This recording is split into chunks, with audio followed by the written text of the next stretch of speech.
नमस्कार। द देसी अड्डा पर आपका स्वागत है। मैं हूं राकेश तिवारी। देखिए, महाराजगंज लोकसभा क्षेत्र के 6 विधानसभा क्षेत्रों में आरजेडी की क्या क्या परेशानी है, टिकट वितरण से लेकर और चुनावी जीत तक। आज इसी बात पर हम पूरी चर्चा करने वाले हैं। आपको ये समीकरण समझाने वाले हैं कि महाराजगंज लोकसभा क्षेत्र के अंतर्गत जो 6 विधानसभा क्षेत्र है उसमें एनडीए से जब आरजेडी का मुकाबला होगा तो कौन सी बातें आरजेडी के पक्ष में जाएगी और कौन सी बातें आरजेडी को नुकसान पहुंचा सकती है।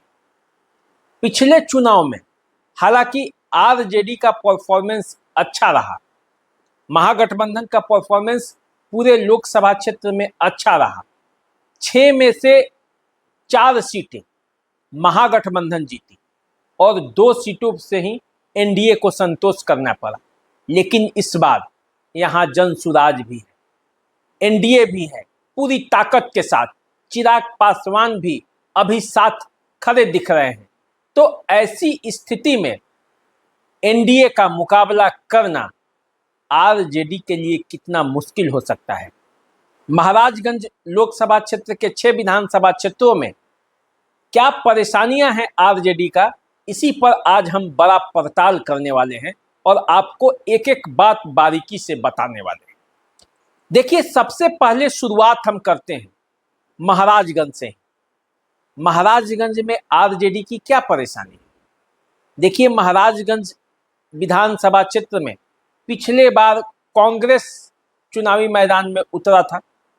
कांग्रेस के प्रत्याशी विजय शंकर दुबे चुनाव जीत गए थे, 2000 से कम मतों के अंतर से जीते थे।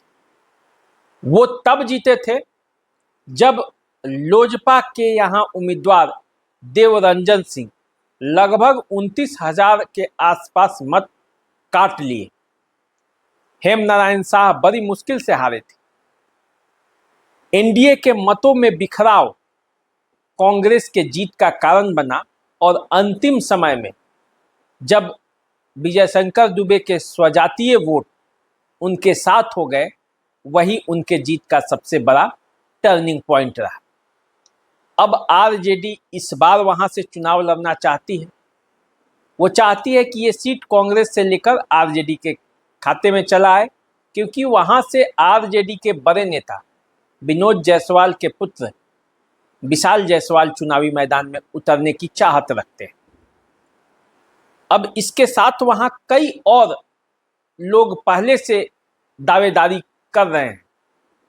उसमें राजकिशोर गुप्ता हो गए, उसमें अरविंद गुप्ता हो गए, वीआईपी के उम्मीदवार के तौर पर वहां नीतीश द्विवेदी लगातार पसीना बहा रहे हैं। तो यदि किसी एक प्रत्याशी के खाते में ये सीट जाएगा, किसी एक प्रत्याशी को टिकट मिलेगा, तो बागी बनने की भी संभावनाएं हैं। लेकिन एक पक्ष में जाता है जो आरजेडी के कि वीआईपी के जो प्रत्याशी हैं नीतीश द्विवेदी, वो भी ब्राह्मण जाति से, वो यदि बागी बनकर चुनाव लड़ते हैं तो एनडीए को नुकसान पहुंचाएंगे।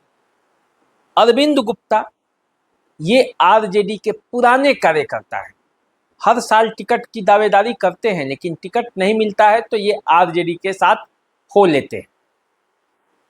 राजकिशोर गुप्ता की भी कमोवेश यही स्थिति है।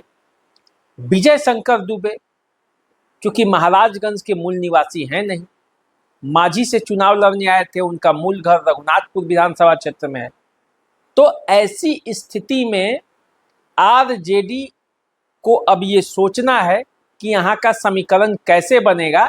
लेकिन इस बात को ध्यान में रखना होगा कि 29,000 मत एनडीए का जो है वो देवरंजन सिंह को आया था और उसके बाद बड़ी मुश्किल से 2000 से आरजेडी जीत पाई थी।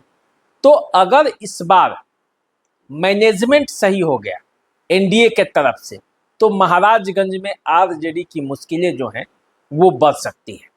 इसलिए प्रत्याशी के चयन से लेकर और हर जगह एनडीए के खिलाफ आरजेडी को एक अच्छा प्लानिंग करना पड़ेगा। अब देखिए, चलते हैं गोरियाकोठी में। गोरियाकोठी में आरजेडी की परेशानी क्या है? गोरियाकोठी में पिछले बार आरजेडी की जो प्रत्याशी थी नूतन वर्मा, वो लगभग 11,000 के आसपास के मतों से वो चुनाव हारी थी। और जब वो चुनाव हारी थी तो देवेश कांत सिंह बीजेपी के उम्मीदवार चुनाव जीत गए थे, अभी वही विधायक। देवेश कांत सिंह और नूतन वर्मा के बीच बड़ा जबरदस्त मुकाबला हुआ था। आरजेडी की परेशानी ये है कि आरजेडी अपने वोटों के साथ साथ एनडीए के वोटों में यदि बिखराव नहीं करा पाएगी तो यह चुनाव जीतना उसके लिए मुश्किल होगा, क्योंकि जो कॉम्बिनेशन है उसमें एनडीए के वोटर एकजुट हो गए तो फिर गोरियाकोठी का जो चुनावी बाजी है वो जीतना मुश्किल होगा। वैसे अभी गोरियाकोठी में बहुत उथल पुथल है, बीजेपी के अंदर भी और आरजेडी कांग्रेस के अंदर भी। कौन प्रत्याशी होगा इसको लेकर भी असमंजस है, क्योंकि कांग्रेस यहाँ से चुनाव लड़ना चाहती है और अशोक कुमार सिंह जो गोरियाकोठी के प्रमुख रहे हैं वो चुनाव लड़ने की तैयारी कर रहे हैं। तो ऐसी स्थिति में अभी आरजेडी गोरियाकोठी चुनाव लड़ेगी नहीं लड़ेगी इस पर भी संदेह है। तो अब देखिए ये परेशानी गोरियाकोठी में आरजेडी को है। अब आ जाइए, यदि आप आते हैं एकमा में पिछले बार 2020 के चुनाव में श्रीकांत यादव आरजेडी के प्रत्याशी के तौर पर चुनावी मैदान में उतरकर जीत हासिल की। आरजेडी के खाते में ये सीट गई। सीट कैसे गई? सीट जाने के पीछे का कारण ये रहा कि यहाँ से एनडीए के दो घटक दल जो अभी एक साथ हैं वो पिछले बार अलग अलग चुनाव लड़े। लोजपा के तरफ से कामेश्वर सिंह मुन्ना और जनता दल यूनाइटेड के धूमल सिंह की पत्नी सीता देवी ये चुनावी मैदान में आमने सामने हो गए और उसका नतीजा ये हुआ कि श्रीकांत यादव चुनाव जीत गए। अब 5 साल का एंटी इनकम्बेंसी भी है और दोनों दलों के एक साथ होने की संभावना भी है।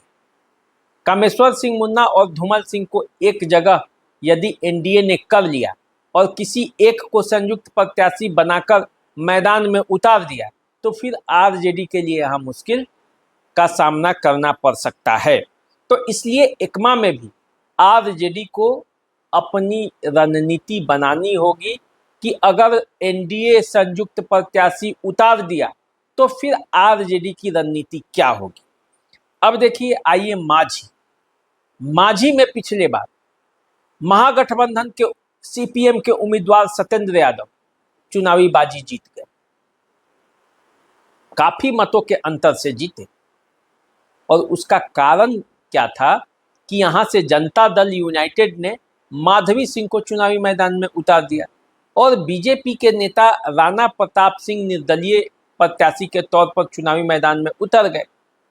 राणा प्रताप सिंह दूसरे स्थान पर चले गए निर्दलीय प्रत्याशी के तौर पर चुनाव लड़कर और माधवी सिंह जो है वो तीसरे स्थान पर चली आई।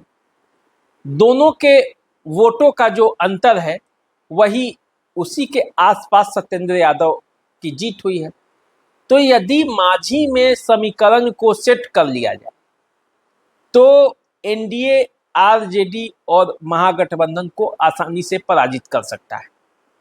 लेकिन अब इसके लिए समीकरण देखना पड़ेगा, क्योंकि 2010 के बाद अभी तक जीत हासिल हुआ नहीं है एनडीए को माझी में, क्योंकि माझी में एनडीए के वोटों का बिखराव हो जाता है और उसका लाभ महागठबंधन को मिल जाता है। अब देखिए, माझी के बाद हम चलते हैं बनियापुर। बनियापुर में भी पिछले बार आरजेडी के प्रत्याशी केदारनाथ सिंह चुनावी मैदान में बाजी मार ली। प्रभुनाथ सिंह के भाई हैं केदारनाथ सिंह और लगातार वो बनियापुर से जीत रहे हैं आरजेडी के टिकट पर। लेकिन बनियापुर में इस बार समीकरण बदला हुआ है। बनियापुर में समीकरण इस तरह से बदला हुआ है कि आरजेडी के जो प्रत्याशी केदारनाथ सिंह थे वो अब जनता दल यूनाइटेड में शिफ्ट हो रहे हैं।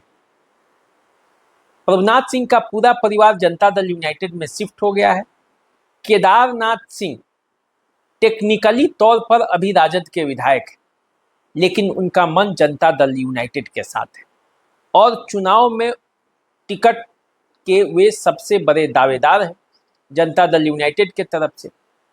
उनके या उनके बेटे के टिकट मिलने की चर्चा है। तो अब जो है वो बनियापुर का क्षेत्र, जहां पिछले बार वीआईपी के उम्मीदवार वीरेंद्र ओझा उतरे थे और लोजपा के टिकट पर तारकेश्वर सिंह चुनावी मैदान में उतर गए थे, दोनों की लड़ाई में आरजेडी बाजी मारी और जिले में सबसे ज़्यादा वोटों से जीते थे केदार सिंह। तो इस बार परिस्थिति आरजेडी के लिए बदली हुई है, क्योंकि न उनके पास प्रभुनाथ सिंह परिवार का साथ है, दूसरा उन्हें नए प्रत्याशी की तलाश है, तीसरा कांग्रेस की भी यहाँ पे दावेदारी है, चौथा कि अब नए प्रत्याशी किस तरह से चुनावी मैदान में उतरेंगे और जीत दिला पाएंगे कि नहीं दिला पाएंगे, इसके लिए राजद को खासा मेहनत करना पड़ेगा, एक नया राजनीतिक समीकरण बनाना पड़ेगा। हालांकि आरजेडी लगी हुई है, लेकिन उसका फलाफल क्या होगा ये आने वाले समय में पता चलेगा। अब देखिए, बनियापुर से आगे बढ़ते हैं तरैया। अंतिम सीट, 5 सीटों की हम लोगों ने चर्चा की है, 6ठा सीट है तरैया।